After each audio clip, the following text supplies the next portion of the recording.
Olá, turma, tudo bem? Vamos lá para a nossa leitura de hoje. Vamos continuar, né? Vamos orar, entregar esse momento ao Senhor e dar continuidade aqui no nosso texto. Jesus, eu quero te agradecer por esse início de mês, Pai. Hoje já é o dia 2 de setembro e a nossa alegria, Senhor, é constante porque o Senhor tem nos feito trilhar esse caminho durante esse ano de muita disciplina, de muita perseverança, Pai, mesmo em dias extremamente cansativos, mesmo em dias de muitas situações adversas, nós decidimos estar neste lugar, Senhor. Faça sol, faça chuva. Houve dias, Senhor, em que eu estava até doente, Senhor Jesus, e o Senhor tem me fortalecido e o Senhor tem me levado avante. E eu quero, em nome de Jesus, te agradecer, Pai, porque até aqui é o Senhor que tem me sustentado, é o Senhor que tem me fortalecido, e é o Senhor que tem fortalecido os meus irmãos, Pai, que estão aqui comigo nessa jornada, que tem estado conosco nessa leitura, Pai. Muito obrigada pelo teu cuidado em nós, muito obrigado, Senhor, pelo teu fortalecimento diário em nós. Obrigada, Jesus, por aquilo que o Senhor está construindo em nós com a tua palavra, Senhor. Que haja, Senhor, um aprofundamento, que seja tanto na profundidade, quanto na altura, quanto na largura, Senhor, na extensão daquilo que o Senhor está fazendo em nós, dentro de nós, Pai. Muito obrigada, Jesus, por esse entendimento que o Senhor tem nos dado de que nós precisamos sim cada dia mais nos dedicar à leitura, à meditação, ao estudo da tua palavra, porque é aqui que encontramos o alicerce para a nossa vida espiritual, é aqui que nós encontramos a direção para a nossa vida natural, é aqui que nós encontramos, Pai, toda as estratégias, Pai, contra as armas do nosso adversário. Obrigada, Jesus. Obrigada, Deus, em nome de Jesus. Amém. Vamos lá, gente. O trabalho começa, né, lá com a reconstrução. A maioria não, uma grande parte dos exilados começam a voltar para Jerusalém, para Judá, começam a reconstruir a sua vida ali, mas a primeira coisa que eles fazem, nós vimos ontem, eles levantam o altar de sacrifícios. Então a primeira parte, né, do templo que é restaurada imediatamente é o altar de sacrifício. Em segundo lugar, os alicerces, né? Então a gente levanta um altar e em seguida a gente põe alicerces para essa construção. Vamos ler aqui, a gente vai ler o texto de Esdras, capítulo 3, do versículo 8 ao 13. E depois a gente vai ler três salmos diferentes, 84, 107 e 66, tá? Esdras, capítulo 3, do versículo 8 ao 13, diz assim: No segundo mês do segundo ano, depois de chegarem ao templo de Deus em Jerusalém, Zorobabel, filho de Sealtiel, Jesua, filho de Josadaque, e o restante dos seus irmãos, os sacerdotes, os levitas e todos os que tinham voltado do cativeiro para Jerusalém, começaram o trabalho, designando levitas de 20 anos para cima para supervisionarem a construção do templo do Senhor. Jesua, seus filhos e seus irmãos, e Cadmiel e seus filhos, descendentes de Odavias, e os filhos de Enadade e seus filhos e seus irmãos, todos eles levitas, uniram-se para supervisionar os que trabalhavam no templo de Deus. Quando os construtores lançaram os alicerces do templo do Senhor, os sacerdotes com suas vestes e suas trombetas, e os levitas, filhos de Asaf, com símbolos, tomaram seus lugares para louvar o Senhor, conforme prescrito por Davi, rei de Israel. Com louvor e ação de graças, cantaram responsivamente ao Senhor. Ele é bom, o seu amor a Israel dura para sempre. E todo o povo louvou o Senhor em alta voz, pois haviam sido lançados os alicerces do templo do Senhor. Mas muitos dos sacerdotes, dos levitas e dos chefes das famílias mais velhos, que tinham visto o antigo templo, choraram em alta voz quando viram o lançamento dos alicerces desse templo. Muitos, porém, gritavam de alegria. Não era possível distinguir entre o som dos gritos de alegria e o som do choro, pois o povo fazia enorme barulho e o som foi ouvido a grande distância.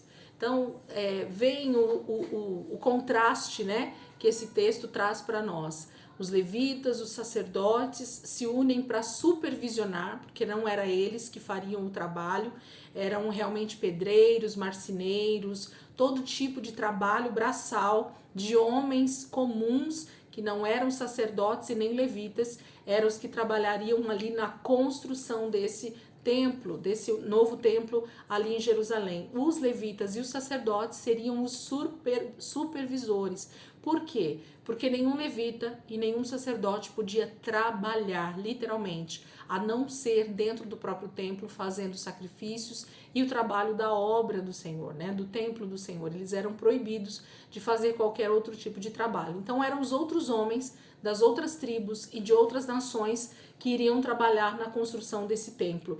E os levitas e os sacerdotes estariam ali para supervisionar, porque nada poderia sair da planta que o Senhor tinha dado agora para Daniel, né? Também Daniel teve a visão, e assim como eles tinham também ideia do que Davi havia construído, Salomão, né? No caso, tinha construído. Então, muitos que estavam ali eram da época daquele outro templo e que já estavam velhos depois desses 70 anos de exílio, mas tinham visto o antigo templo como ele era grandioso e maravilhoso, e eles choram em alta voz. E assim também aqueles que estão vendo tudo aquilo pela primeira vez se alegram, né? Começam a ter cânticos de alegria ali diante de tudo aquilo. E há um misto de sensações, de risos e de choro naquela situação. E o barulho, o som desse choro e dessa alegria era tão alto que era ouvido a grande distância, a palavra está dizendo. E os levitas ainda se reuniram para louvar ao Senhor responsivamente. O que isso quer dizer? Que provavelmente uma turma cantava algo, outra turma cantava respondendo aquilo que estava sendo cantado. Eu imagino que era simplesmente maravilhoso, né? Aquilo que Deus estava fazendo nesse momento ali, através desses homens, desses cantores, desses levitas. Algo realmente magnífico e de dar muita emoção, tanto para choro quanto para alegria. É o que está acontecendo aqui nesse momento, nesse retorno para Jerusalém. Salmo 84, a partir do versículo 1, diz assim: Como é agradável o lugar da tua habitação, Senhor dos exércitos. A minha alma anela e até desfalece pelos átrios do Senhor. O meu coração e o meu corpo cantam de alegria ao Deus vivo. Até o pardal achou um lar e a andorinha um ninho para si, para abrigar os seus filhotes, um lugar perto do teu altar.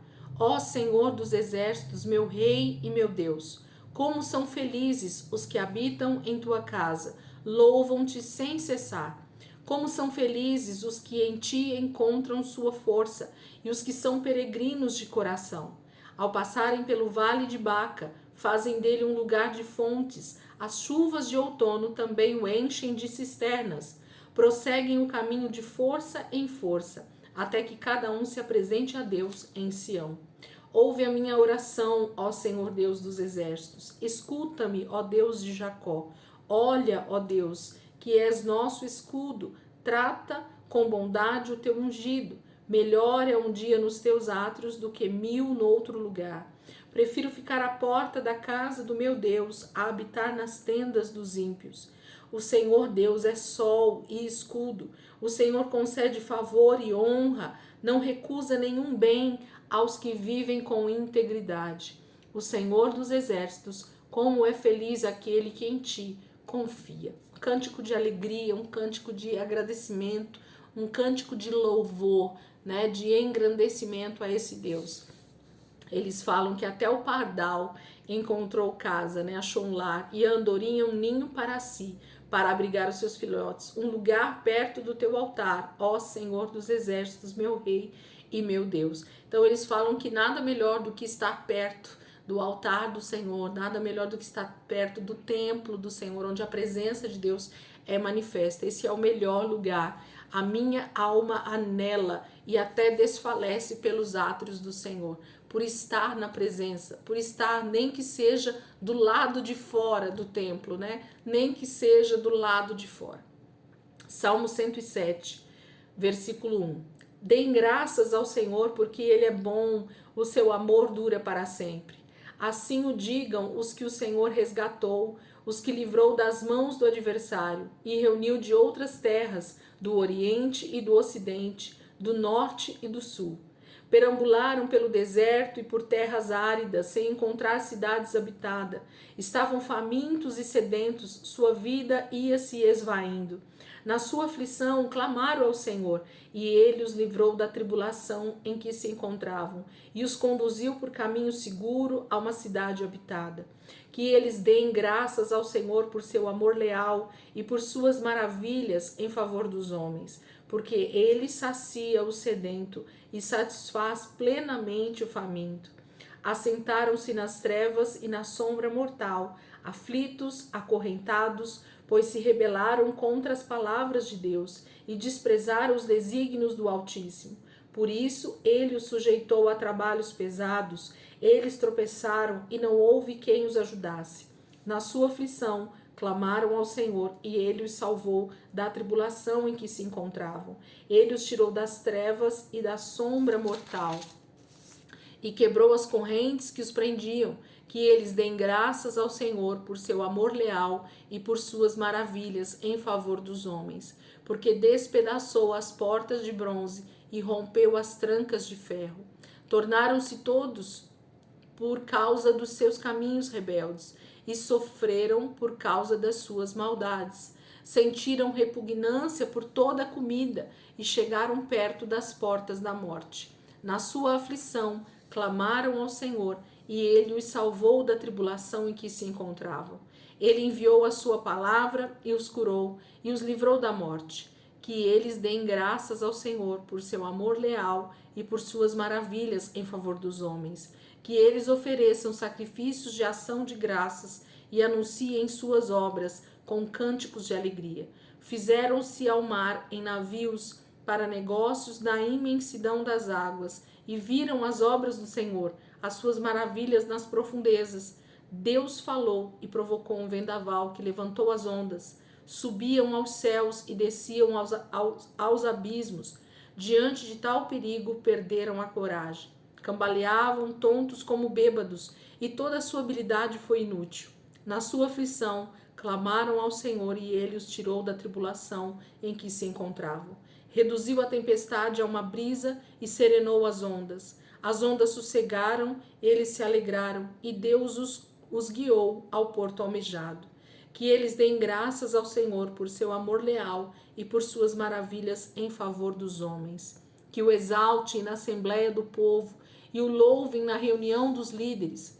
Ele transforma os rios em deserto e as fontes em terra seca. Faz da terra fértil um solo estéril por causa da maldade dos seus moradores. Transforma o deserto em açudes e a terra ressecada em fontes. Ali ele assenta os famintos para fundarem uma cidade habitável, semearem lavouras, plantarem vinhas e colherem uma grande safra. Ele os abençoa e eles se multiplicam, e não deixa que os seus rebanhos diminuam. Quando, porém, reduzidos, são humilhados com opressão, desgraça e tristeza. Deus derrama desprezo sobre os nobres e os faz vagar num deserto sem caminhos. Mas tira os pobres da miséria e aumenta suas famílias como rebanhos. Os justos veem tudo isso e se alegram, mas todos os perversos se calam. Reflitam nisso, os sábios, e considerem a bondade do Senhor. Ele mostra o contraste, né? Nesse Salmo 107, ele mostra o contraste entre a graça, entre o favor de Deus para com aqueles que temem e, ao mesmo tempo, a ira de Deus, né? O furor de Deus para com aqueles que se desviam, que se esquecem de Deus, que não dão ouvidos ao Senhor. Então, ele fala que, ao mesmo tempo que ele faz cessar, né, o mar, ele acalma, mas ele também faz o vendaval acontecer para que o mar fique bravo. Então, ele mostra esse contraste de que Deus está em todas as situações. Deus não está só na situação de bonança. Deus não está só na situação de prosperidade, mas é o mesmo Deus que também está no vendaval, na tribulação, na escassez, na fome, na desgraça, na tristeza. O mesmo Deus. A diferença é se aquele que está debaixo desse vendaval, debaixo dessa tempestade, está ali por causa da sua rebeldia, ele só precisa se arrepender para ir para o lugar de bonança, de tranquilidade, porque no lugar onde Deus está, ali sim a prosperidade, a paz, a segurança, todo tipo de bênção é derramada sobre a terra, aonde há pessoas que temem ao Senhor. É isso que a palavra todo tempo diz para nós. Desde Gênesis a gente vem vendo esse contraste entre a bênção e a maldição, entre o obediente e o desobediente. É isso que o tempo todo, né, a palavra mostra esse contraste para nós, desses dois tipos de pessoas, e que automaticamente, dependendo da sua atitude, é a recompensa que eles vão ter. Salmo 66, nosso último texto. Aclamem a Deus, povos de toda a terra. Cantem louvores ao seu glorioso nome. Louvem-no gloriosamente. Digam a Deus, quão temíveis são os teus feitos. Tão grande é o teu poder que os teus inimigos rastejam diante de ti. Toda a terra te adora e canta louvores a ti. Canta louvores ao teu nome. Venham e vejam o que Deus tem feito. Como são impressionantes as suas obras em favor dos homens. Ele transformou o mar em terra seca, e o povo atravessou as águas a pé, e ali nos alegramos nele. Ele governa para sempre com o seu poder. Seus olhos vigiam as nações, que os rebeldes não se levantem contra ele. Bendigam o nosso Deus, ó povos. Façam ressoar o som do seu louvor. Foi ele quem preservou a nossa vida, impedindo que os nossos pés escorregassem. Pois tu, ó Deus, nos submeteste à prova e nos refinaste como a prata. Fizeste-nos cair numa armadilha e sobre nossas costas pusestes fardos. Deixaste que os inimigos cavalgassem sobre a nossa cabeça.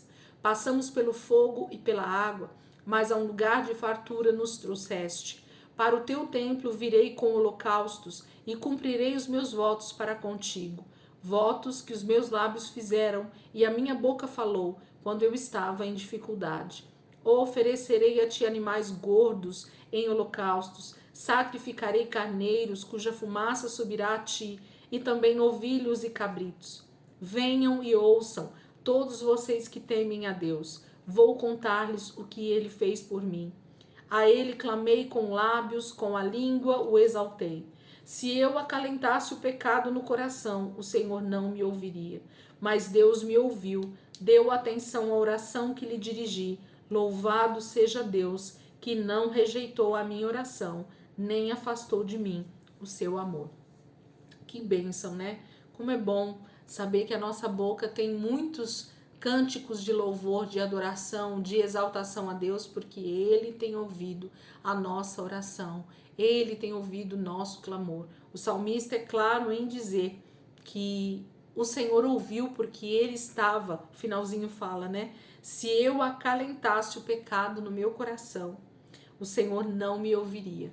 Então, o que precisa acontecer comigo e com você, com o salmista e com qualquer pessoa é: nós precisamos nos arrepender dos nossos pecados. Nós precisamos nos afastar de toda maldade, de toda impiedade, porque assim a nossa boca vai poder conversar com o Senhor, vai poder orar e o Senhor vai nos ouvir, porque nós não estamos acalentando o pecado, mas nós desejamos sim ser transformados à imagem e semelhança de Deus. Por isso que o Senhor vai vir sempre em nosso auxílio, em nosso socorro, por causa desse coração que deseja ser transformado.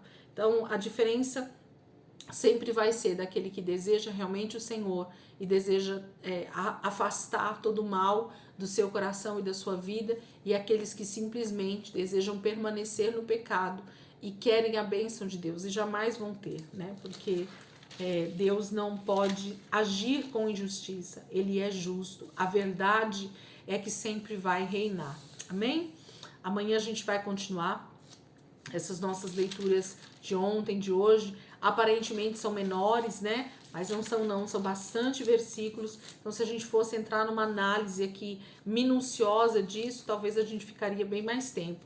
Mas são salmos de louvor, de engrandecimento ao Senhor. O salmista está feliz nesse momento aqui por causa da saída do exílio, dessa volta para Jerusalém, para Judá, né? E a gente vai ver essa reconstrução acontecer.